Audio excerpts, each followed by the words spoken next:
What? 10 কোটি? Are you crazy? ও ভাই তুই আমার সামনে এত ইংরেজি ঝাড়িস না, কারণ আমি যদি ইংরেজি বলা শুরু করি না তো তুই ভুলে যাবি। যেটা বলছিস সেটা কর।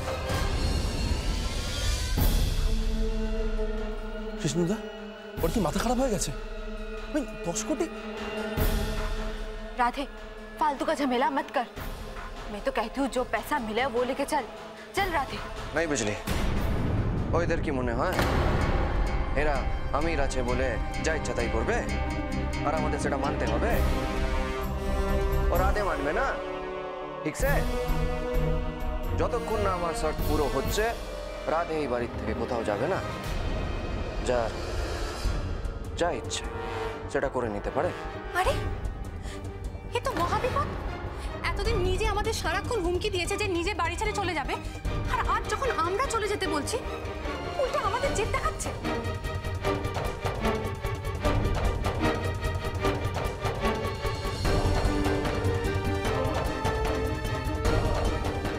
উল্টো জেদই তো উনি দেখাবেন, কারণ উনি রাধে নন, অরুণ। আর নিজের বাড়িতে একবার ঢোকার পর উনি কিছুতে এই বাড়ি ছেড়ে নিজের লোকেদের ছেড়ে কোথাও যেতে চাইবেনই না।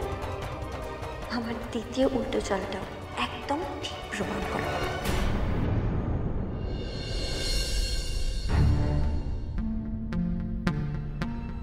পাখি হঠাৎ আমার সাথে আলাদা কথা বলার জন্য এখানে ডাকলো কেন আমায়? কি বলতে চায় ও সবার চেয়ে লুকিয়ে? তাহলে কি কোনোভাবে আঁচ পেয়েছে যে আমি অরণ্যকে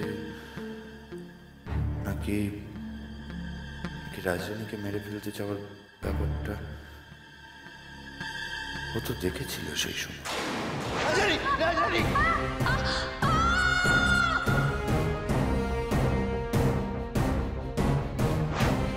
সেই সময় ওর রিয়েলাইজেশন ছিল না ঠিকই, কিন্তু এখন তো পুরোপুরি সুস্থ। তাই সেই ঘটনা জানে বলে আমাকে প্যাঁচে ফেলবে না তো?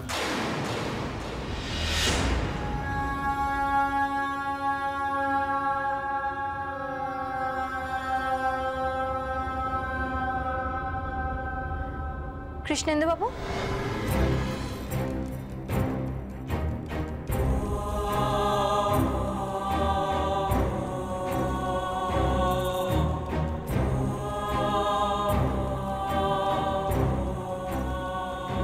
কি হলো?